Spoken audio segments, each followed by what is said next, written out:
Salam sejahtera untuk kita semua. Selamat sore. Perkenalkan, nama saya Lukas Pardosi, SPD MSI. Saya membawakan mata kuliah mikrobiologi dasar dengan kode mata kuliah PBO 34200. Nah, mata kuliah ini saya ajarkan untuk mahasiswa semester 2 dengan rincian 3 SKS, 2 SKS teori dan 1 SKS praktikum. Adapun deskripsi singkat mata kuliah ini yaitu untuk mengetahui konsep-konsep dasar mikrobiologi dan untuk mengetahui peranan-peranan mikroba dalam kehidupan sehari-hari dan untuk mengetahui peranan mikroba dalam bioteknologi serta untuk mengetahui pengendalian mikroorganisme di laboratorium. Nah, selanjutnya komposisi penilaian daripada mata kuliah ini terdiri dari ujian tengah semester sebesar 30%, ujian akhir semester sebesar 30%, tugas sebesar 20%, kuis sebesar 10%, dan keaktifan atau partisipasi sebesar 10%. Nah, selanjutnya mata kuliah ini juga menjadi mata kuliah prasyarat untuk mata kuliah semester 3, yaitu mata kuliah mikrobiologi lanjut. Nah, adapun pada pertemuan ke-10 ini saya akan membawakan materi tentang pengendalian mikroorganisme, di mana indikatornya adalah pengendalian mikroorganisme itu mencakup bakteri-bakteri atau mikroba patogen. Selanjutnya bagaimana pengendalian mikroorganisme itu sendiri, baik secara biologi mencakup sterilisasi dan baik secara kimia dengan menggunakan desinfektan. Baik, untuk selanjutnya saya akan segera membawakan mata kuliah ini di dalam kelas dan ikuti saya.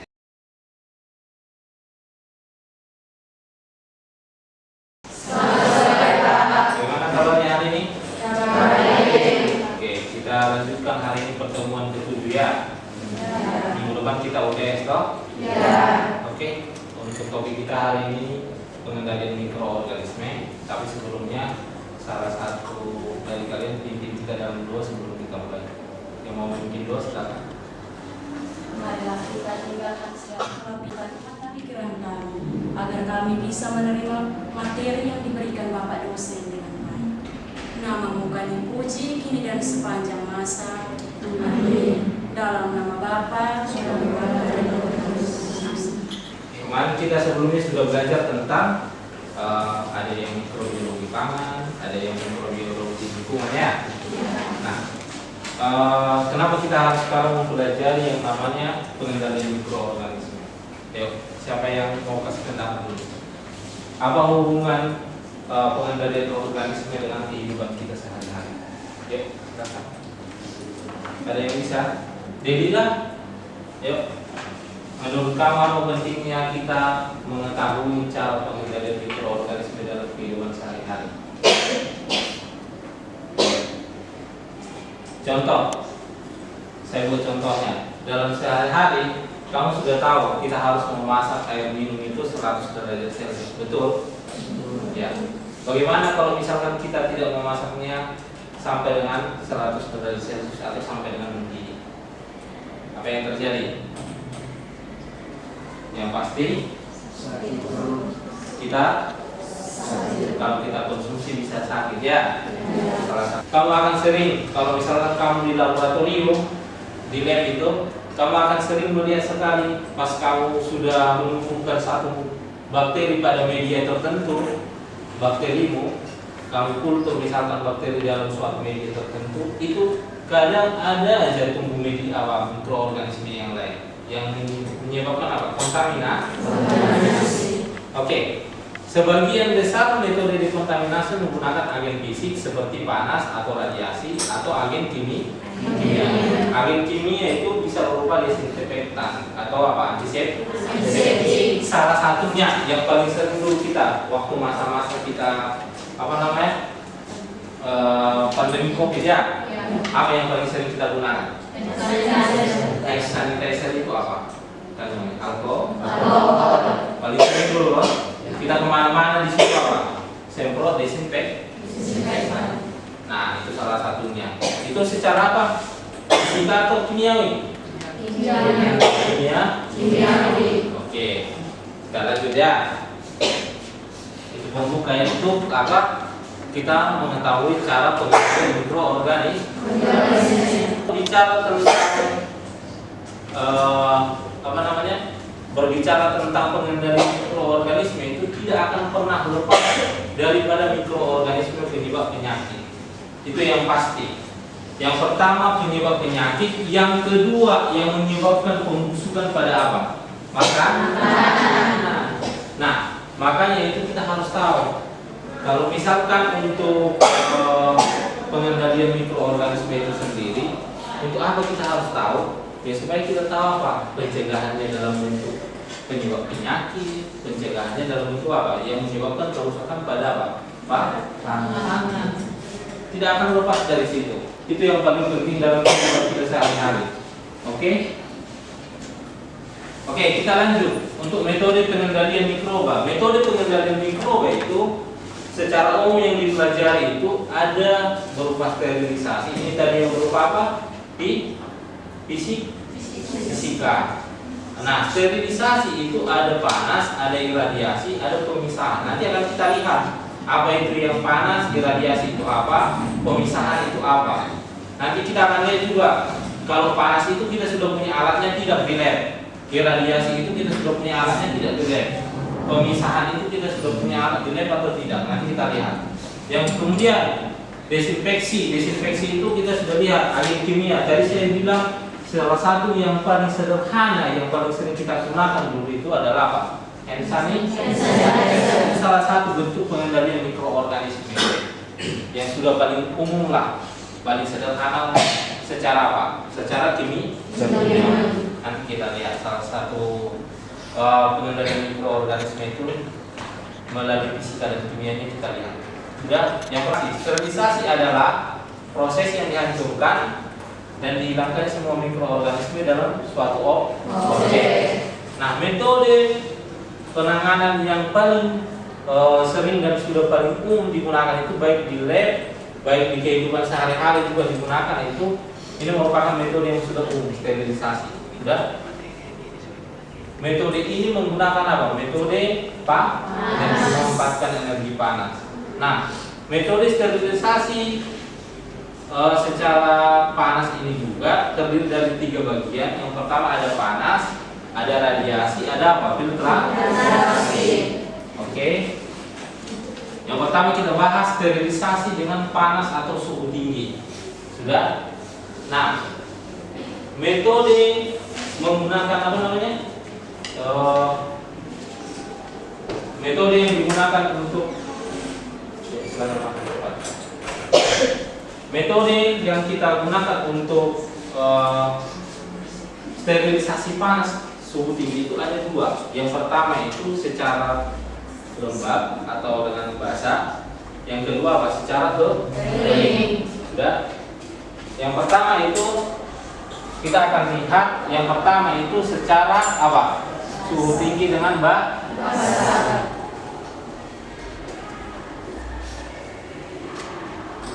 Biasanya menggunakan apa? Autoclave ya, namanya ya.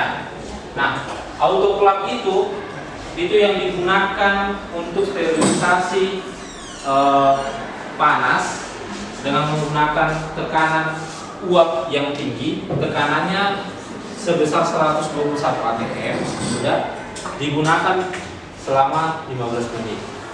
Ya, nama alatnya itu autoclave namanya. Sudah, nama alatnya autoclave. Nah, kamu sudah pernah ke lab kemarin? Sudah. Kita punya autoclave? Punya toh? Ya. Ada berapa kemarin di lab kita autoclave? 2. Berarti sudah tahu toh? Sudah. Nah, yang kedua, suhu tinggi cara apa? Kering. Kalau kamu lihat medianya dimasak dulu pakai magnetic stirrer, baru ini apa? Setelah itu disterilisasi menggunakan namanya autoclave. Semua media itu biasanya disterilisasi pakai autoclave. Tetapi kalau untuk oven bagusnya itu kita sterilisasi untuk apa? Sterilisasi alat-alat. Contoh kaca-kaca yang akan mau kita gunakan secara steril itu biasanya sterilisasi menggunakan apa? Oven. Nah, itu bedanya ya. Jadi masing-masing itu ada kelemahan dan kelebihannya. Kalau untuk alat itu biasanya kita pakai sterilisasi kering saja. Kalau untuk bahan atau media itu biasanya menggunakan apa? Sterilisasi basah. Nah, kemarin ada begini toh gambarnya toh. Ada gambar yang begini kan? Ada. Yang gambar begini juga ada. Ya. Nah, ini merupakan salah satu autoclave yang lama. Kalau yang kita sudah naik satu tingkat yang di lab yang sudah begini, apalagi sudah ada apa namanya monitor untuk pengaturan suhunya, layar displaynya lah, itu sudah yang terbaru sedikit. Tapi masih ada di atasnya yang sudah digital namanya. Sudah. Kalau oven saya rasa hampir sama. Yang di lab kita juga sudah yang terbaru lah kalau untuk alat. Nah, sudah tahu cara penggunaannya? Sudah tahu cara penggunaan autoclave dan oven? Sudah? Kalau belum nanti pas kita praktikum selanjutnya baru kita belajar ya. Oke. Selanjutnya sterilisasi panas atau suhu tinggi menggunakan suhu 100 derajat Celcius. Kalau untuk ini cukup selama 10 menit setelah mendidih. Nah, saya mau tanya, untuk sterilisasi menggunakan suhu tinggi ini biasanya kita harus sterilisasi apa? Untuk apa? Enggak, dalam kehidupan sehari-hari apa yang kita sterilisasi dalam 100 derajat Celcius? Ya, silakan.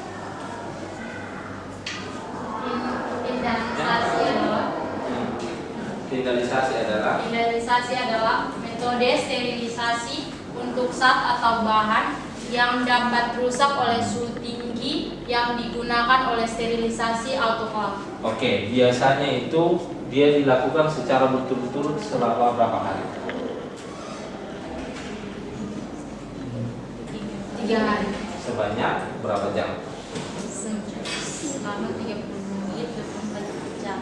Sudah, itu harus digali kuburnya sapi yang terkontaminasi oleh Bacillus anthrax, kemudian dibakar. Baru setelah itu abunya dikubur supaya tidak apa? Tidak terkontaminasi. Karena apa? Karena spora itu sangat berbahaya, bisa diterbangkan angin. Ketika dia terbawa oleh angin atau terbawa oleh hospes atau inang, dia menempel di substrat tertentu, ya dia akan kembali lagi apa? Tumbuh. Nah, salah satu pengendalian dari spora itu dengan cara apa? Sterilisasi menggunakan apa? Disterilisasi selama apa? 3 hari berturut-turut. Nah, selama 3 hari berturut-turut, tetapi setiap harinya disterilisasi 30 menit. Oke, kita lanjut ya. Nah, yang berikutnya ada pasteurisasi. Nah, pasteurisasi ini itu pada umumnya untuk mencegah namanya Brucella abortus dan Mycobacterium tuberculosis. Dari yang dua ini yang paling sering adalah mengkontaminasi yang namanya Mycobacterium tuberculosis. Mycobacterium tuberculosis itu mikroorganisme penyebab penyakit apa? TBC. Nah, itu paling sering. Nah, dia menggunakan apa? Respirasi secara apa? Anaerob. Nah, anaerob itu berarti dia tidak membutuhkan oksigen untuk apa? Proses bertumbuh. Nah, kalau kita lihat pasteurisasi itu biasanya dilakukan untuk sterilisasi apa? Denaturasi. Kalau sudah denaturasi untuk apa kita makan? Sementara kita membutuhkan protein sebagai asupan untuk kita, loh. Itu salah satunya. Jadi di pasteurisasi, kalau kamu lihat, saya tidak tahu ya, kalau di Medan kebetulan di tempat saya di Brastagi namanya tempat pasteurisasi susu. Jadi susunya sapinya itu sapi Australia diperas susunya, langsung di situ juga ada pabrik susunya. Namanya pasteurisasi kalau di sana. Nah, itu kalau di situ kita beli susu murah. Satu botol itu yang 1,5 liter itu hanya Rp20.000. Itu sudah ada rasa coklat, rasa gizi, rasa dan tekstur. Oke, paham ya? Kenapa harus sterilisasi? Kenapa tidak di autoklaf saja? Paham ya? Paham? Oke, kita lanjut. Ini dia pasteurisasi susu. Ada secara tradisional memanaskan dalam volume besar pada 63 derajat Celcius selama 30 menit. Kalau yang modern itu dia hanya 72 derajat Celcius selama 15 detik. Jadi sudah ada alatnya pakai mesin. Nah, ini merupakan produk yang dipasteurisasi. Ada apa? Susu. Biasanya itu rata-rata yang kita minum kalau kita di Alfamart atau Indomaret itu, kalau kita lihat susu UHT disterilisasi menggunakan apa? Menggunakan pasteurisasi. Nah, ini dia. Susu lebih tinggi digunakan untuk mengurangi resiko mikroorganisme yang terkandung. Suhu lebih tinggi itu digunakan untuk mengurangi apa? Alat yang disterilisasi. Kalau untuk terutama alat yang terbuat dari kaca ya, itu biasanya disterilisasi menggunakan oven. Nah, dibutuhkan suhu yang lebih tinggi 160 sampai 170 derajat Celcius. Tapi kalau biasanya kita di lab itu 180 derajat Celcius selama 2 jam. Biasanya kalau untuk cawan Petri, kalau untuk tabung reaksi, nah itu kita gunakan.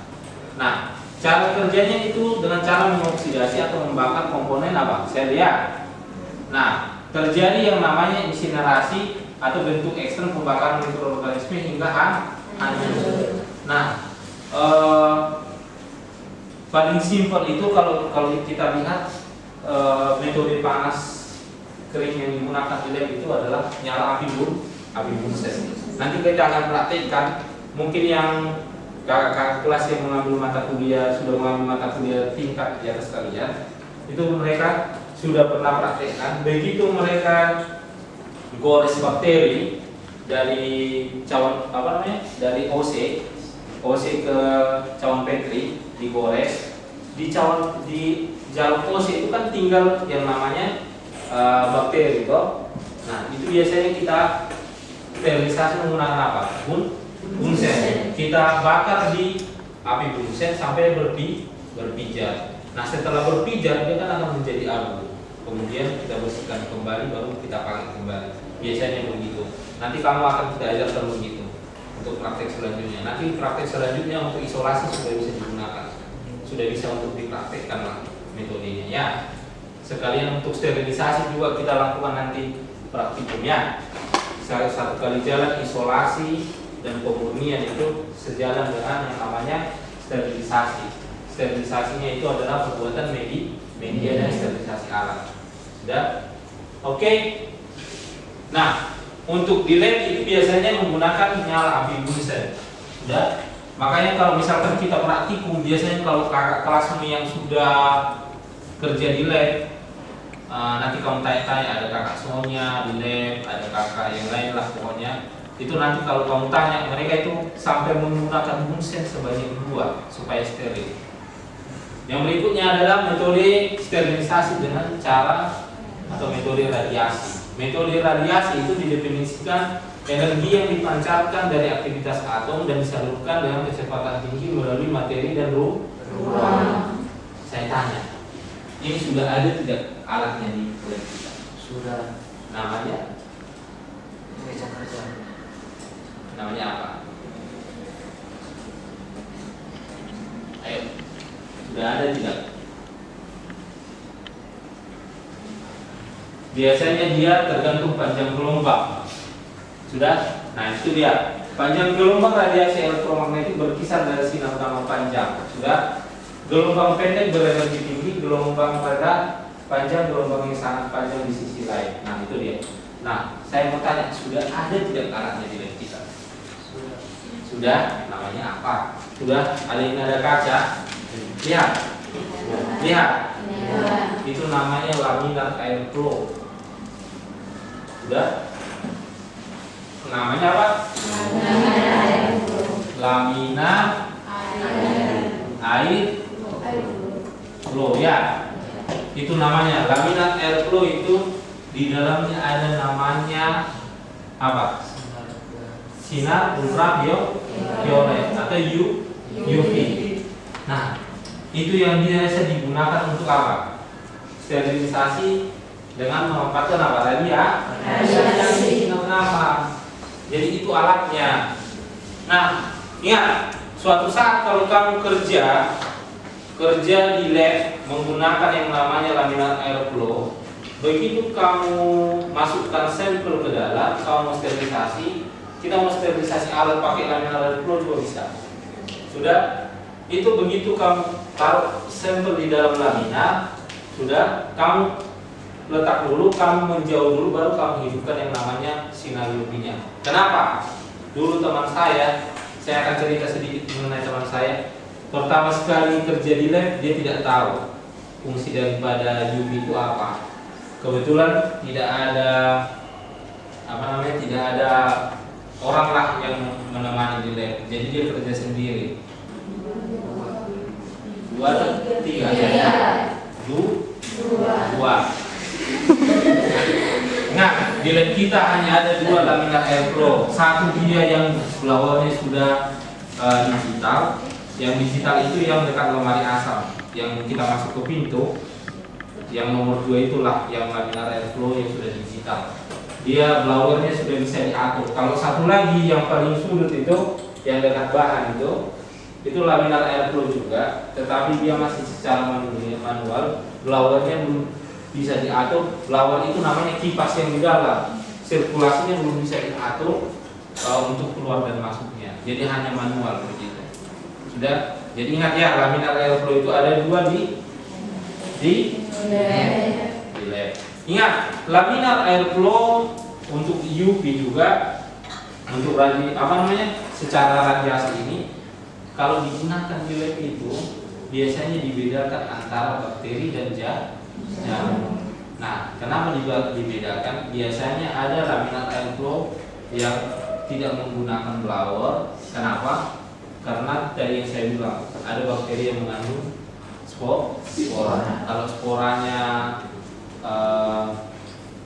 kita kerja menggunakan blower atau kipas. Blower itu sebenarnya kipas untuk sirkulasi udara di dalam ininya, di dalam laminarnya supaya tidak panas.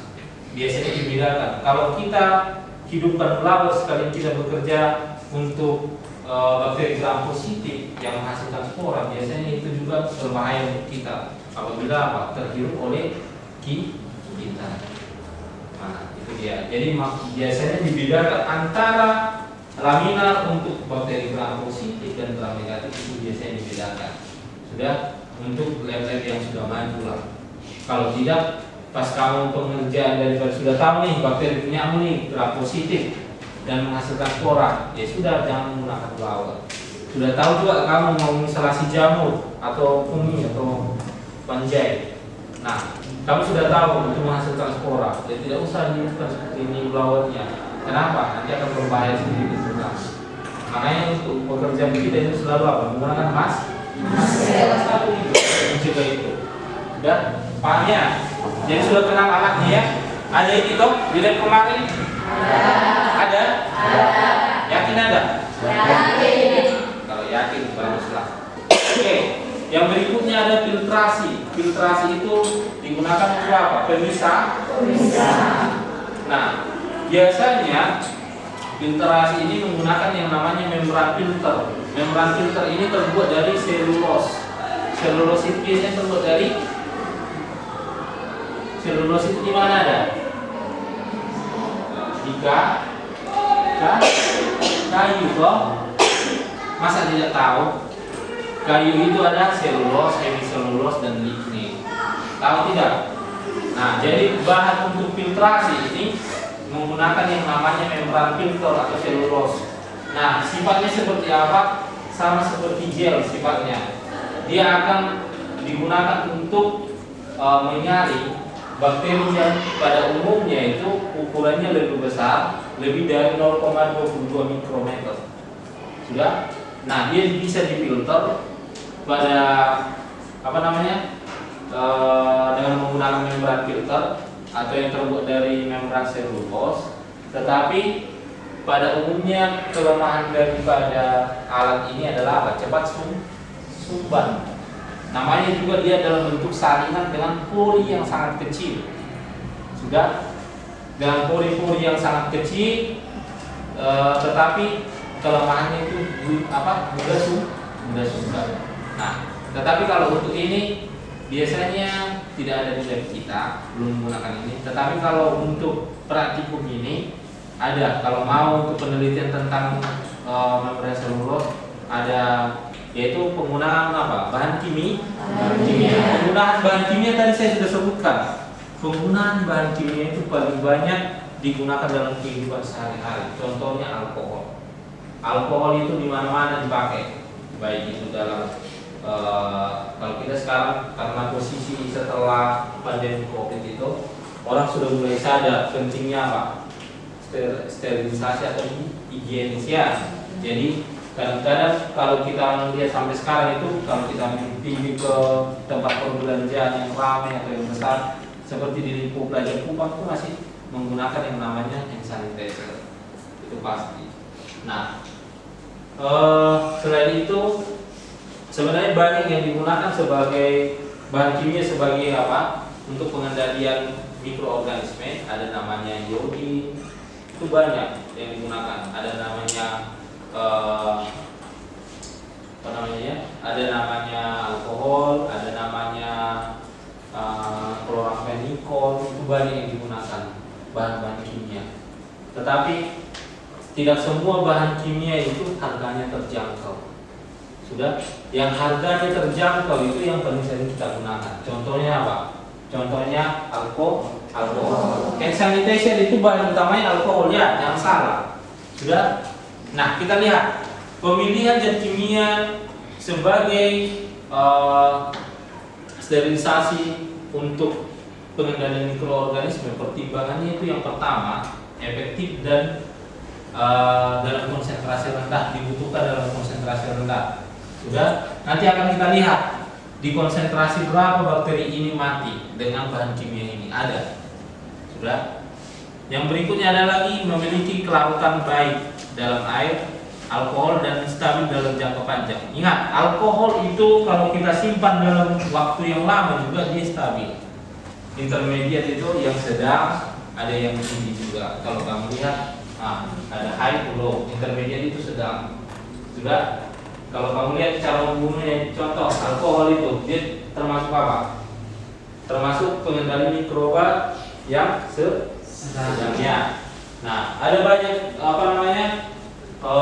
senyawa-senyawa kimia yang dapat digunakan sebagai apa? Pengendali mikroorganisme.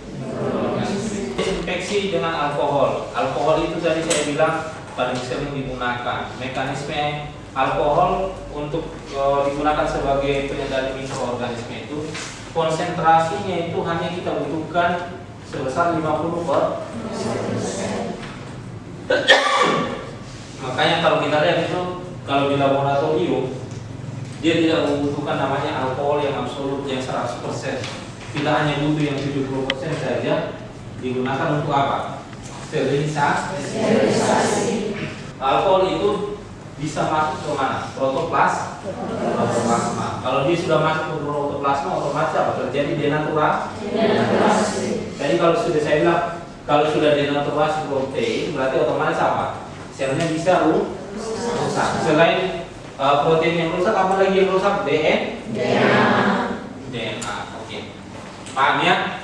Nah, dibandingkan dengan alkohol yang konsentrasi 50% dengan alkohol yang absolut 100%, yang 50% jauh lebih baik. Kenapa? Kenapa yang 50% lebih baik?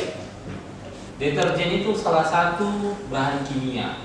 Sudah yang dihasilkan melalui apa? Proses reaksi enzimatis. Makanya kalau kamu mempraktekkan reaksi enzimatis yang paling sederhana itu menggunakan apa? Deterjen. Nanti akan kalau kamu belajar dengan Pak Diki, biosel dan biomolekuler, itu nanti dia akan praktekkan reaksi enzimatis yang paling sederhana itu dalam menggunakan deterjen. Delviana naik. Hadir Pak. Baik, sampai di sini pertemuan kita tentang pengendalian hayati. Nah, nanti tolong dibuatkan resumenya tentang pengendalian hayati yang menggunakan konsep sterilisasi, yang menggunakan pestisida dan autoclave. Jadi untuk pertemuan minggu depan kita lanjutkan dengan materi karakteristik virus dan pengendalian virus. Baik, saya akhiri pertemuan kita. Selamat sore.